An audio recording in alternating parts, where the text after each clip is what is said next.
Let me ask you, if you clicked on this video, are you by any chance one of those guys or gals that loses their posture in their golf swing quite frequently, and that's why you're here? Well, good news, or maybe bad news, is that it's not necessarily just technique. Sometimes it is limitations within your body and your ability to perform the movement functionally, not just technique. So what we're gonna do in this video today is we're gonna go over loss of posture, what that is in your golf swing, some tests to test for that and to see, do you have a functional deficit that's limiting you or causing that loss of posture? And a couple of drills. We'll go over a mobility drill to increase motion in areas we need to, and then a stability drill or like a core stabilization drill in order to lock in those changes so you can actually control it in the golf swing. Okay, so loss of posture, why does it matter? Well, TPI, Titleist Performance Institute research has shown that 64.3% of amateurs have some sort of loss of posture. It's a very common finding, and it's a swing deficit that's not always technique driven. There can be some functional limitations in your body, so your body compensates, it does weird stuff, and you tend to lose posture, which, as we know, if your head comes up or down, you may have some contact issues with your golf swing. Okay, so in order to not lose your posture in a golf swing, there's three characteristics we typically need. We need good spinal stability. We need to be able to control our spine well in space. We need good flexibility or mobility in our hips and as well as our thorax. And then we also need separation. We need to be able to control the upper body versus the lower body, be able to rotate the hips versus rotating the thorax. So those are the three main things. There's other factors that are involved too, but those are three primary factors, and we have three tests to test for that. So first, we want to test because we want to see, do we have that deficit? Because if we don't, then who cares? We want to find out where is our weakest link, because that's going to affect the entire golf swing. We're only as strong as our weakest link. If we don't measure it, it's not going to change. So we want to measure first. All right, so first one is your overhead squat. So overhead squat's gonna measure your hip flexibility and also your ability to control your spine. Because if you can't control your spine well, we're gonna find lack of motion down below. Right? So overhead squat, very simply, arms overhead, and you squat down as low as you can. From the side, it's overhead, and you squat down as low as you can. So a couple faults here that typically happens with overhead is that people lose their posture this way where they fall forward. They go down as much as they can and they can't get any further forward, so they might then lift the heels up, or they just don't feel comfortable going down, or they might collapse in some way depending on any issues in the hips or somewhere else. Right? So you should be able to keep your arms up overhead and drop your butt all the way down, keep a tall posture, knees don't collapse, heels stay down, right? If you can't do that, try to hug your shoulders and go down. If you can do that, then we know that we have some stiffness in our upper back, and that's probably something we need to work on. If you still can't do this here and you have to come up off your heels, we might have some ankle stiffness there that we need to work on, but both of those things are predicated on core stability, which we'll get to, okay? So if you have any issue there, notate that. Next is pelvic tilt. So it's the ability to stabilize our spine. So all pelvic tilt is alternating between an S posture or a C posture. I really like to call it J-Lo booty and plumber butt. Right? And so what that is, if you look at my rib cage and my pelvis here, we have two parallel lines. That J-Lo booty opens up the scissors like this, the plumber butt closes it. Ideally, we want to be in neutral, and this is really important for our core, the core ABCs, which you want to know more about that, we can go and click the link here.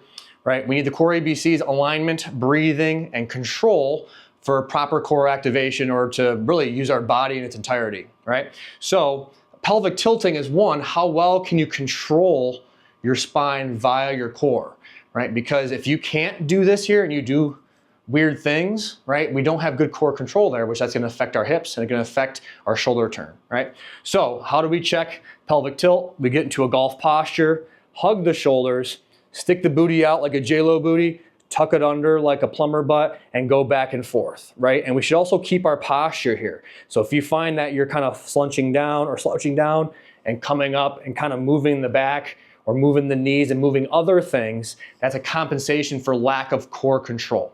So we should have a really smooth J-Lo booty and plumber butt. And if you can see me, I have a little bit of an issue going from J-Lo to plumber. I got a little shake and bake action there. And so I have a little bit of instability controlling from an extension position to here, right? But nonetheless, I can still control it pretty well and being nuanced, right? But if you struggle with that, then that's something we need to work on, is that core control, okay? Number 3 is separation via rotation. So we can do a separation drill. We'll get back in golf posture, hug the shoulders. From here, I'd like you to think that your shoulders are stuck in cement and that your hips on below are rotating. So you're stuck here and then you're rotating your hips underneath, like you're rotating your hips in a barrel, right? And there should be limited motion in your upper body. If you find that you can't, or it's like really hard to do, or you feel awkward, right? Then we know we have a lack of separation or core control there, or we might have some stiffness in the hips. Okay, so it should be relatively smooth here, where you can see my upper body is not moving very much. From the side view, it looks like this. It shouldn't look like this, awkward, okay? Now we'll flip it and reverse it. Find out how hard I gotta work it. You catch me on that one? All right, so now we're gonna do the opposite. Hips on below, stuck in cement. Shoulder turn, right? So from here, this doesn't move. Shoulders then rotate in a barrel. And we should have pretty good separation here. And if you got that, add a little speed, and we should still have good control and separation. If you're seeing this, like my knees, my lower body moving around, we don't have very good separation here, and that is gonna tend to fall into a loss of posture pattern, okay? So we had overhead squat, pelvic tilt, and then rotation separation, okay? So now so notate which ones are a problem for you. Now we're gonna go into the fixes, right? So this is a video, and this is for a lot of people, so we're going for what's the most common issues and what's the easiest way to fix it. And I like being as simple as possible and doing less is more. So meaning that, can I do like 1 or 2 exercises as opposed to like 10 exercises? So the 2 moves I'm picking have multiple things going on, working multiple things to make the most efficiency, okay? So the first mobility drill we're gonna do is we're gonna open up the hips and the upper body to make sure that we have that flexibility, and then we can lock it in with stability or core exercise afterward, okay? So the first one we're gonna do is a 90-90 drill. So let me grab my mat here. All right, so the 90-90 drill is pretty simple. We're gonna think 90-90 of the hips and knees and ankles, okay? So what we're gonna do is let's sit in this recumbent sitting position. I'm gonna go on an angle here so I don't give you, a nice visual, and also you can see it on an angle too instead of straight on.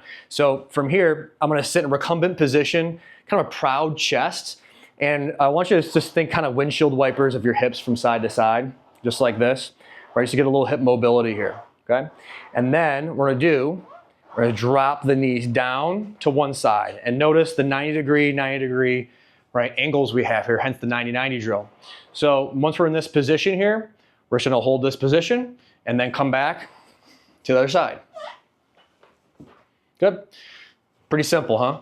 We'll go here and drop it either way, okay? All right, now that we have that, we're gonna add a little bit more hip mobility in here, okay? So I'm gonna go to this side first. Now, listen up, because it's really crucial that we understand this. We're gonna work internal and external rotation of opposite hips at the same time. So let me rephrase that. On the right leg here, I'm working external rotation, and then I'm working internal rotation on the left hip, okay? So when you think about a pelvic turn or a golf swing, right? If you backswing and you're a righty, you have external or internal rotation of the right hip, external of the left, and your downswing, you're gonna have internal on the left, external on the right. Don't worry about those too much. Just note that when we go to either side, we're working on both internal and external rotation of both hips, okay? But now that we're on this right side, what we're gonna do here is work external rotation on the right hip. So from here, I'm gonna use my hand support as needed, and I wanna think about dropping my heart over my knees. And this is not rounding like this, because it's just bending the spine. We wanna stay a proud chest and lean the heart over the knee. And when I go here, I should feel stretch in my right glute. It's all we're looking for, and then bring it back, okay? Now we're gonna get internal rotation of the left side. How do we do that? Well, right now my butt is not touching to the ground here, okay? And so if you can see, I have this space. So what I wanna do is I wanna try to touch my butt to the ground while not lifting this knee up, right? It's a cheat. You gotta keep the knees down, try and drop this butt down as best you can. I lack some internal rotation, so I can't drop this down. Not everyone will, that's okay. right? And so that works internal there. So what that looks like is I lean forward for external on the right, and then try to drop my butt back for internal on the left. I can just cycle through that a few times. Breathe through the nose. That helps you activate belly breathing or abdominal breathing. So you always want to breathe low and through the nose as best you can. Good, I'll do that a few times. And now I'm going to switch sides. I'm going to go this way. Right now I'll flip it and reverse it. So we're going to drive external by leaning forward on the left. Drop the butt down for internal on the right. Use your hand support as needed, back and forth. Good, if you don't need hand support, you can lean forward and drop back. Lean forward and drop back. Perfect. And then we'll switch sides. Same thing, you can turn this into a flow where you can go here, external, internal a few times, good. And then we'll hold nice upright posture, drop the other side, good.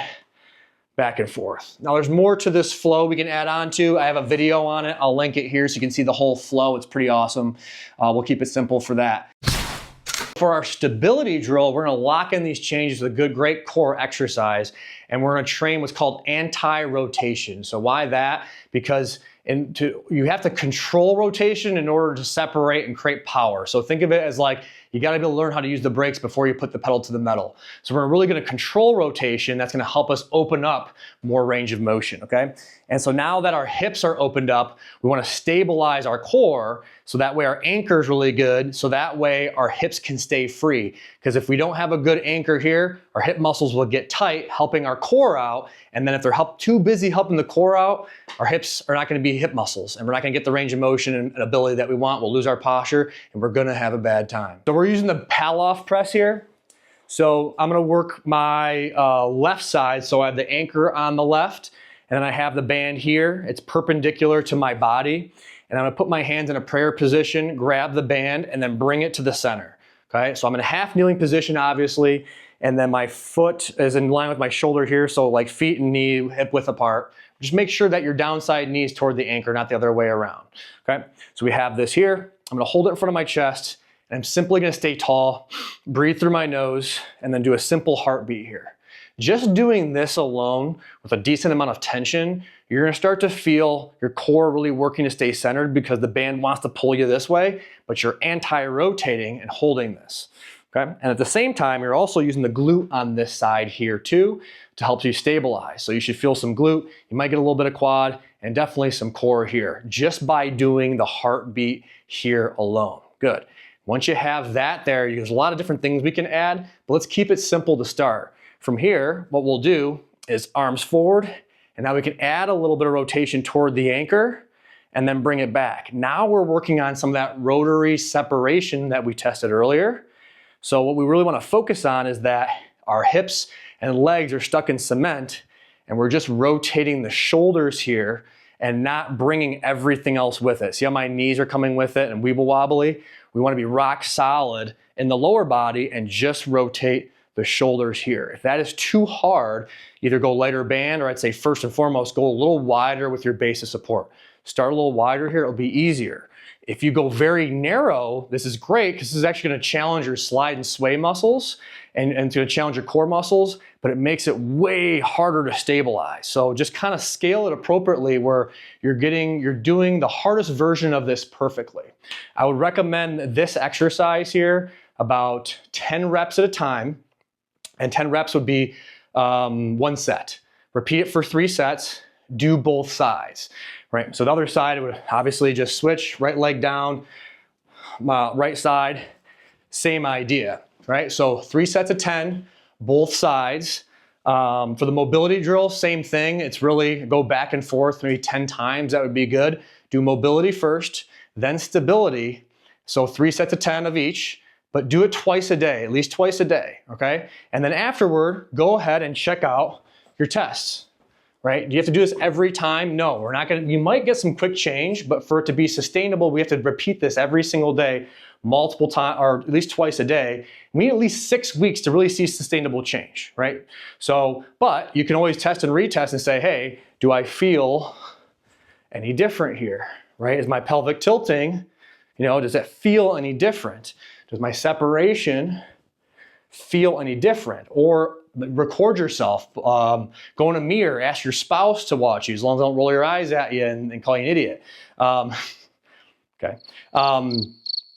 Right, so make sure you test and retest this stuff. But look, you gotta stay diligent. You gotta do 3 sets of 10 twice a day. You gotta give it at least 6 weeks. But I can guarantee you that if you fail any one of these tests that we did, the overhead squat, pelvic tilt, or separation, you do this consistently, you will see change. I can guarantee you that. And you should see change in your golf swing where you're able to maintain your posture a lot better. And if you're working with a golf coach, your golf coach will find it easier to coach you out of that pattern because now you have the functional capability to do it where you didn't before.